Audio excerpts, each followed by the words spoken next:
I swear I feel like every time I start recording is when it chooses to rain here in Texas. So I apologize ahead of time for any thundering, any lightnings and thunder that you're gonna hear in the background. But don't go anywhere. It's a good one, okay? It's a good one. Don't go anywhere. To the world, she was an extremely devoted mother, caring for a dying daughter, an ailing child practically from birth, and completely dependent on her. She has been stuck taking care of her around the clock, day in, day out, and it must be so hard. At least that's what most people say or think. And those who lack the courage to say it out loud, she just needs to look at them and see the pitiful look they give her. They didn't have to say anything because she knew exactly what they were thinking. But to her, this is what she was meant to do. No, she has to do this because she needed this more than anyone could even imagine to guess. But she'll let them think whatever they want. It doesn't hurt anyone. And so day and night, she toils away. No one realizes that behind the Facebook posts and charity fundraisers was a dark, chilling lie. What are you supposed to do when the person that is seemingly fighting to save you, the person who from the outside looks like your salvation, a savior trying to make the best out of an unfortunate situation dealt to them, is the one slowly killing you? 7-year-old Olivia had just passed away, and as if on cue, her mother met up with the press, sharing photos for all to see. She doesn't allow an autopsy, nor does she give her daughter the time to get cold in her grave before she started capitalizing on her short-lived life. Years later, when police dug up Olivia's body, they discovered a truth more disturbing than anyone could have ever imagined. Hi Digestives, welcome to Crimes Digested, a place where we try to digest senseless crimes. And if this is your first time being here, welcome. If this is not your first time seeing my face, I just want to take a quick second to say thank you for taking time out of your busy days to join me. On Crimes Digested, we big emphasis on attempt to delve into the most perplexing true crime stories happening around us every single day. And some of these stories are sad, some are unbelievable, some are even unexpectedly funny in very tragic ways. But most of all, these stories are a constant reminder to us of the cruelty and dark nature of humanity. So today's story doesn't disappoint, okay? Not only does it have all the aforementioned elements, it will also have you so shocked at the messiness of everything. So join me as we explore a case that's honestly disturbing, morbid, and unsettling in the most just weird way, alright? Very quick disclaimer and then we'll get into the story, I promise. But everything in this video is alleged and sometimes my own personal opinion that no one asked for, but most of the information is what you can also find online. So I encourage you to please form your own opinion, and if you have any additional information or if you notice that there's something wrong in this video, if there's like any misleading information in the video, please leave whatever is the correct information, I guess, down in the comments so that we can all learn from one another. As always, let's try to be respectful to one another in the comment section, okay? That way we can have this safe environment or space for every single person to be able to just share their thoughts and opinions and whatever else they feel. With that said, let's get into it. Today's story is equal parts shocking, tragic, and just downright infuriating. We're taking a look at the suburban Colorado mom who faked her daughter's illness for years. Chemos, followed by multiple unnecessary surgeries and feeding tubes. If you can think of it, she has done it. And so when the lies were at a risk of unraveling and the law was starting to close in on her, well, she did the unthinkable, something she thought was her only solution at the cost of an unsuspecting 7-year-old girl. Now, if this story sounds familiar to you, then you're probably one of the many people who have either heard, seen, or read about the story of Gypsy Rose Blanchard. I mean, her case has been practically shoved down our throats through no choice of our own in one way or another. So I'm pretty sure that this story does sound very familiar. It's very eerily similar, to the point where at some point I had to double check the names of the involved parties to just make sure that I wasn't losing my mind, because I really thought I was losing my mind. But please don't leave yet, okay? Just give me a chance. Just give me a quick second here. If you know of Gypsy's story, don't worry. I'll try not to bore you, because honestly, quite frankly, although similar, the tragedy that follows after will shock you to your core. Like, I know that there really shouldn't be a comparison between the two stories, because they're two completely different cases. But I don't know, they're both horrible and they feel eerie in nature. Both cases are very daunting, yet still I think Olivia Grant's story just leaves a bitter taste in the mouth. And if you have a weak stomach like myself, I guess this is where I should be telling you or warning you to not continue with this video. But let's be honest, okay? If you really wanted to know how this case is gonna unfold, because you're also as curious as I am, then you'll watch it either way. And honestly, I hope you do, okay? I hope you watch the video, because it's gonna be helping me. So I may be biased, but yeah, I'm shameless about it, so sorry. Now, if you're the select few who haven't heard of Gypsy Rose, what rock have you been living under? But if you haven't heard any stories similar to it, then hello, my friend. Come on in. Come on in. I'm about to pop your cherry. Don't worry, I won't make it hurt. I'll be gentle. I'll make sure that you don't hurt too much. That was lame. I know. Sorry. With that said, though, this is the story of Kelly Renee Turner and the 7-year-old Olivia Grant, whose life was cut short. A girl who never got the chance to grow up, because honestly, she just had the misfortune of being birthed by a mother who wanted, no, rather really needed attention more than she cared for her child. So who the hell is Kelly, you asked? Well, Kelly Renee Turner, also known at times as Kelly Grant, was your standard suburban mom. A church-going PTA mom who always seemed to have way too much energy, always smiling and just Instagram ready, you know? She kind of sounds like a crackhead, I'm not gonna lie. Doesn't she? She does. She's one of those people that looks happy all the time, no matter what time of the day, of the year you see her. It's annoying. We already hate her. I'm just playing, maybe. Kelly lived in Highlands Ranch, Colorado, and she was a mother to 3 beautiful daughters. But behind her happy exteriors and happy smiles, Kelly was hiding something darker.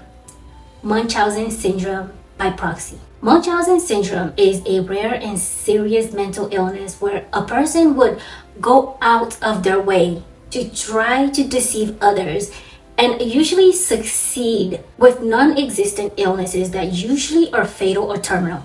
They may lie about symptoms, and they might intentionally even make themselves sick or alter their diagnostic tests to support those lies.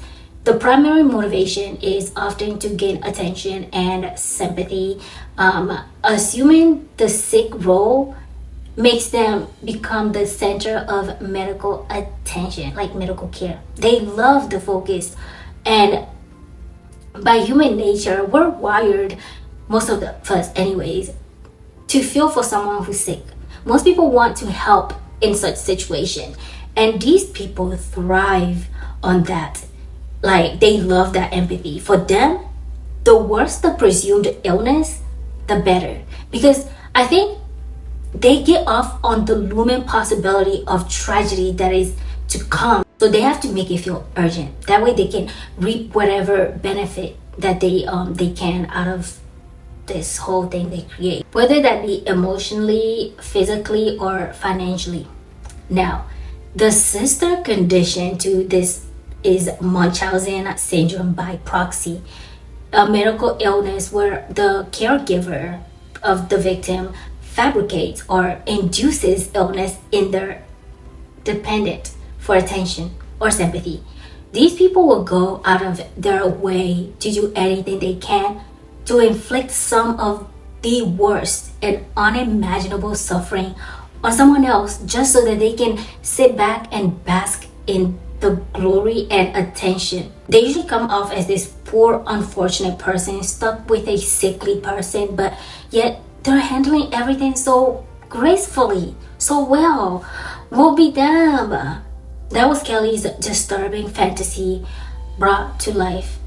From a very, very, very young age, Kelly began spinning a web of lies about her middle daughter, Olivia.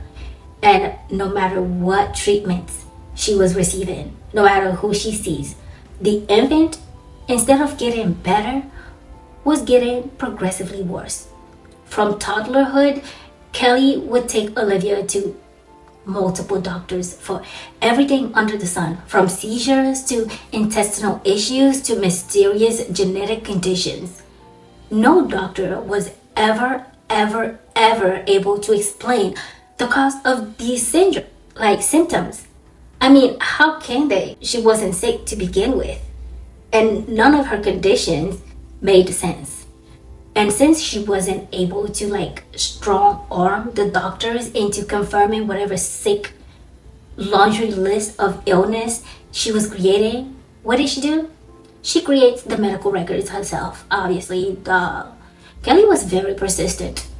We now know after the facts that she was mentally unwell, but back then she looked like a concerned mother. She looked like she was just trying so hard to advocate for her daughter. A mother desperately trying to figure out the cause of her child's pain so she can find a solution for it.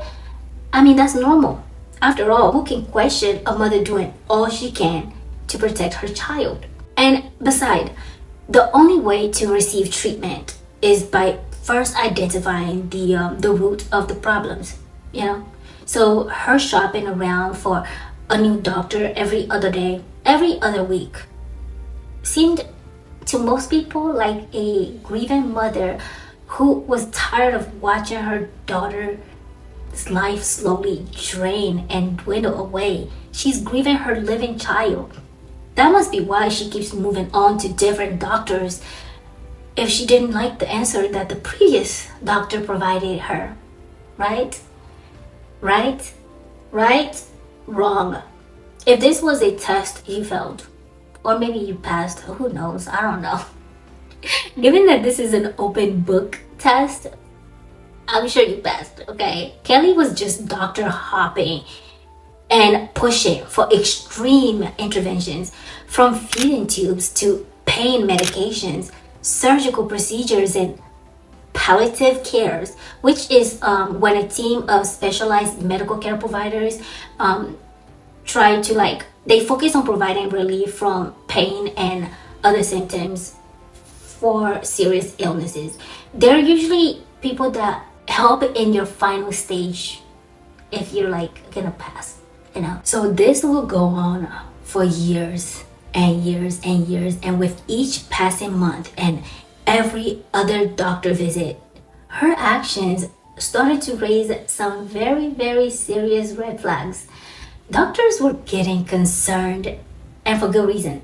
Some would go as far as to question her on the medical records and diagnoses, but she always had a sob story.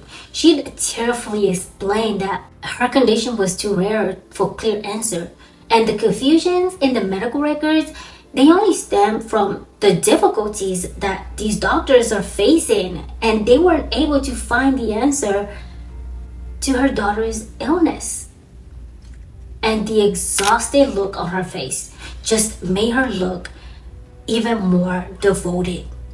She turned her daughter into a circus attraction almost and was profiting off of her. She took Olivia to Disney World on a Make-A-Wish trip, and then she set up some like GoFundMe's and told the local news stations that her daughter was dying. She was more than willing to sit down for an interview with anyone willing to give her airtime. And in one now haunting news segment, Kelly proudly, with her whole chest, says she's had more surgeries than most people have in their lifetime. She's my hero.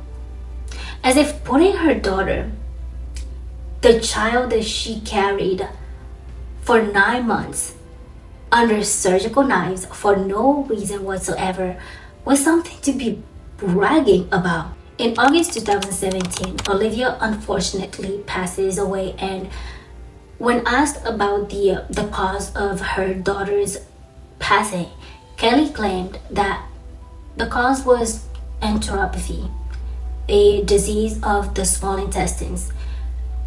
But the hospital staffs who were handling her final days believed that there was something just a little more nefarious going on, and they thought something was very wrong. Okay, like no question about it. They believed her behavior didn't feel right. Okay, so let's go back just a little bit here, just before she passed. Olivia was taken off of her feeding tubes and fluids under Kelly's very explicit instructions. It is unclear whether this was against a medical advice of the then attending doctor or not, but one thing stuck out to most people, and it was the fact that she seems to be kind of in a rush to move on. She wanted to just forget everything. She refused to consent to an autopsy of her daughter's body, which it's fine and understandable. Most people would argue that the passing of her young daughter, it should be enough reason for her to pursue the truth of what caused the death, albeit too late. But this was also a child, and she's within her rights to refuse the cutting and the probing of the body, you know? Also, without a probable cause, she couldn't be ordered to consent either, you know? And so Kelly, the ever so kind and saint that she was, turned to other people for a little bit of comfort and a whole lot of attention. She turned to her online friends and started posting heartbreaking photos of Olivia staged in matching outfits with very, very, very sweet captions at the time, but now feels disturbing. One such caption reads, "Fly high, sweet girl, mommy's angel." These are all normal things to do, don't get me wrong, like it is, especially in today's time. Like most people, myself included, use social media as an outlet, okay, a diary of sort for things going on in our lives. No one is mad about that. No one is blaming her for that. But at least give the poor girl's body the time to cool down. Damn. Listen, I know, okay? I get it. I get that everyone grieves differently. I've said this in other videos multiple times as well. But there are things, right? There are things that just raise suspicions and just makes people feel grummy. It was all just distasteful, in my humble opinion. And as I said a little earlier, the hospital staff were side-eyeing her a little bit. But they weren't the only ones doubtful of this sudden death. People close to the family and later on detectives would notice something strange. Kelly's grief looked a lot like brand building. If you thought she was taking advantage of her daughter's illness to make money and profit off of and garner attention, well, the worst is yet to come. Because it looks like her daughter in her grave was worth to Kelly more than when she was alive. Like she was worth more dead than she was when she was alive. 2 years after Olivia's death, the case exploded. Okay, doctors from Children's Hospital Colorado contacted the police, and they raised concerns that Olivia may have been a victim of medical abuse. And this call ignited what would soon become the beginning of Kelly's downfall, and the nation ate it up. Okay, investigators get a warrant giving them permission to exhume Olivia's body, so unbury her body, and unsurprisingly, they don't find anything. The official autopsy showed no physical evidence of the many illnesses that Kelly had claimed Olivia had. None. Zero, zero, nada, zilch. Did I mention nothing? I just wanted to make sure that I did. Olivia was free of all of these illnesses that she was battling for years. If not for the pain caused to her by her mother, Kelly, the poor child would have been in perfect health. So with this new discovery, the police started to build a case against her, and they began combing through every single one of Kelly's digital life. And she had a lot of digital footprint, okay? They really didn't even have to dig hard. They didn't have to try hard, okay, to find her dirty dealings and fabricated lies. They found her GoFundMe pages, and on there she would have like a list of all these fake illnesses. The police exposed the lies that she was going around telling news outlets. Pastors, yes, pastors. She was exploiting churches as well. I mean, I guess that's kind of payback. She even got Disney involved. I'm sorry, I have this thing where I get really sensitive about pastors asking church members for money and exploiting church members. There are good churches out there. I believe in, I have my own faith, okay? I have my own faith. But I have a very, very sore spot for pastors that pretty much like extort money out of the church members, and they make it seem like it's a sin if you don't kill yourself and break your back so you can help them live a comfy life, you know? But anyways, I'm digressing. Where was I? The churches. She was extorting money from the churches, exploiting the churches, and lying to pastors. She even got Disney involved. Like, who does something like that? And get this, Kelly had begun faking cancer in herself, scheduling unnecessary tests. She went from, I guess, living vicariously through her daughter's suffering that she herself inflicted on her to now wanting to live the life of the patient. 2019 rolls around and Kelly gets arrested, and she was charged with first-degree murder, child abuse, theft, fraud, and charitable fraud. 2022 rolls around and Kelly pleads guilty to child abuse, resulted in death, and was sentenced to 16 years in prison. I'm not gonna lie, I felt some type of way about the leniency of her sentencing, and I don't know. I want you to leave in the comments what your thoughts were on that, because most of the time, sometimes, and I feel like I've said this before in another video, but sometimes I feel like some people get sentenced and slapped with such heavy punishments, right? And then some other times, some people get sentenced and you're just like, that's it. It feels unsatisfactory. You know? Is that the word? It doesn't feel like the itch. It doesn't scratch the itch. It just feels unfair. It seems unfair, at least. But we're not judges, so I guess it doesn't really matter what we think. But I really want to know what your thoughts are on that matter. I don't know. So again, she pleaded guilty and was sentenced to 16 years in prison. Most people felt the way I did reading this case. Okay, everyone was eerily reminded of the Gypsy Rose case. The only difference is the victim.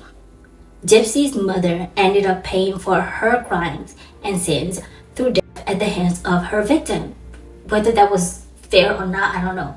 Whereas in Kelly's case, the victim ended up tragically losing her life at the ripe age of 7 years old.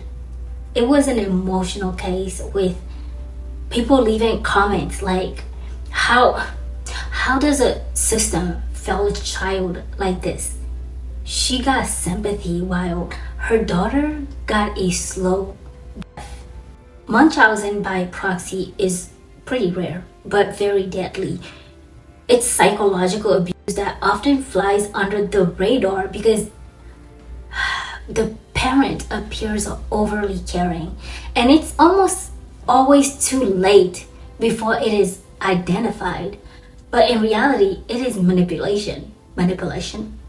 Olivia became a puppet in her mother's theatrical drama performance.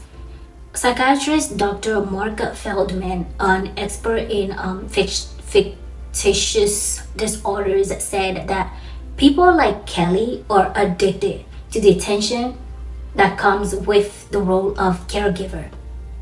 Olivia Grant would have been 14 years old today, maybe playing football, soccer, making friends, learning to drive, being a child, a kid, just living to dream of greatness. Olivia wanted to become a superhero who saved others, and she wanted to protect other people from bad guys.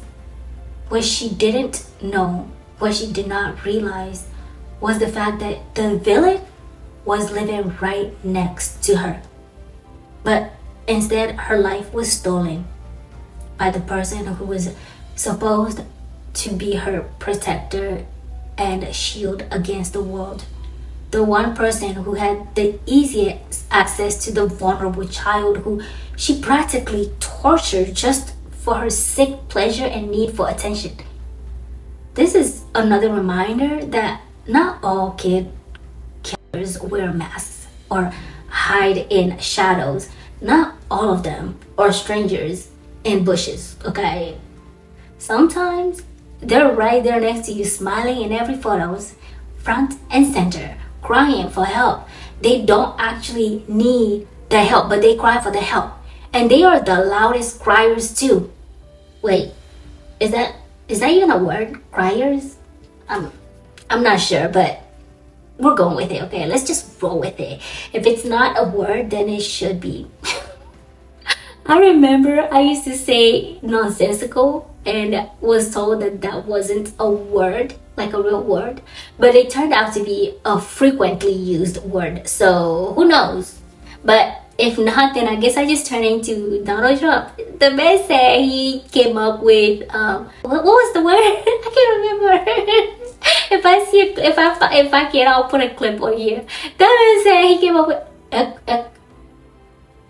equalizer. I don't remember the word, but it was funny. The rest of the world's going to have to pay a little bit more, and America's going to pay a lot less. Basically, what we're doing is equalizing. There's a new word that I came up with, which I think is probably the best word. We're going to equalize. Anyways, I'm digressing, okay? There's a saying in my country that if you don't have an enemy in your own home, within your own house, you won't fall victim to your enemies outside. Basically meaning that those closest to you deal the biggest blow. The enemy within, the Trojan horse, pretty much. And this saying sums up this whole story perfectly to me. This was such a heartbreaking case, and it's short, and I just it was so eerie the way that it was so similar to the Gypsy Rose case. So I was like, let me look into it. And then as I was reading about this case, I realized that there's a lot of these happening almost every day. And when we talk about like rare conditions, you think, oh, it's rare, so like how many, maybe like a couple people in this generation, right? But I guess that goes to show that there's a lot of us, okay? There's billions of us, so I guess rare is not really rare. I sound like a cat. Rare. Oh my god, I'm gonna stop. I'm so sorry. I'm sorry. You know what it is? I'm sleepy. That's what it is. I'm sleepy, and so I act a clown when I'm tired.